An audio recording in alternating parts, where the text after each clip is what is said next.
Hello, everybody.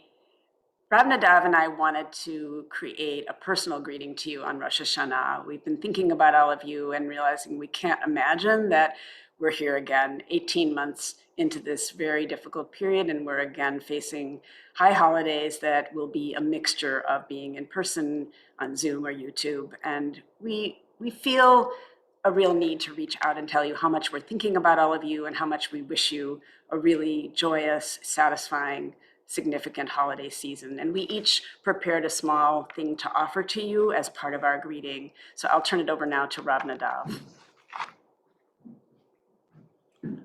Shana Tova, everybody. I want to tell you how important you've been to me and to my family over this past year. As we've been sheltering like so many others and so many of you, seeing you on Zoom, seeing you taking walks and just sometimes getting calls and knowing that you're there has meant the world to us. I want to thank you for what you've done for me and my family personally. I want to share a brief thought, which is we're about to stand, we're at the point of the Torah where we talk about standing before God and choosing life.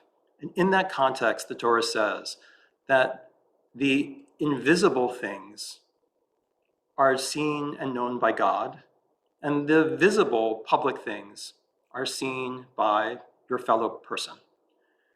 And I think the implication there is that we show our best to the public and that we need to do soul searching on high holy days in order to be honest about our mistakes and where we can be better.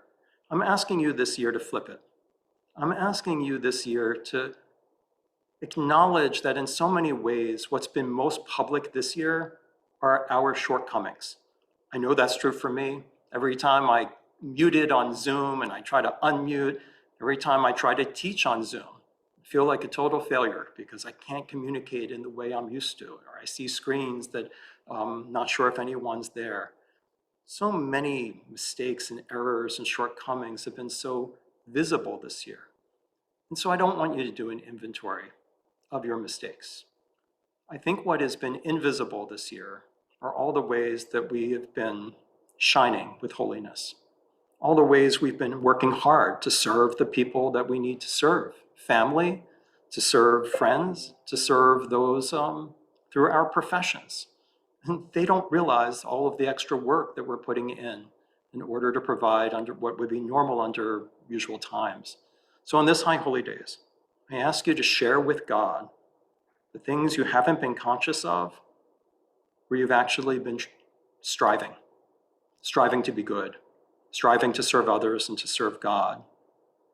And let the mistakes wash off you. Don't take a reckoning of those.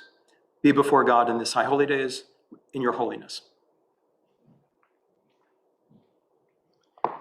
Thank you so much for that, Rav Nadav. I have been thinking a lot also about the last year and the year to come. And I know that recently on his podcast, Wrestling and Dreaming, Rabbi Dabrison spoke about the fact that over the last year, each of us has undoubtedly done things that have caused harm to others, some of which we absolutely don't know. We don't know that we've done that. We didn't intend to do it, but it happened.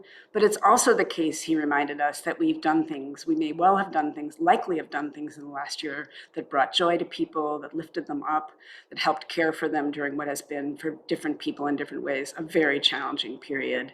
So I think as we prepare for this season of looking back over our lives and looking forward to the future, we're both reaching out to you and wishing you the best as you move through this season and into the year to come. I so much look forward to all of you being together on Zoom, in person, over the next year as we continue to dream about and create the Beth Israel that we want together and the year of health and joy.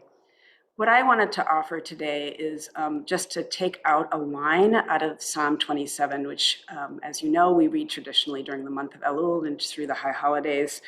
And in this particular verse, which is the verse that reads in my translation, that you may hide me in your sukkah on a chaotic day, hide me in the hiding places of your tent, raise me high upon a rock. I'm going to share a short excerpt from a poem by Rabbi Deborah Robbins, who wrote a poem kind of reflecting on this verse. She writes, "This day, any day, can be like this, disorderly, unplanned, painful beyond measure.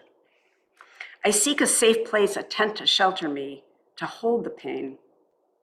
I find a place to perch, a rock from which I can gain perspective, understanding, see a way through my confusion and anger.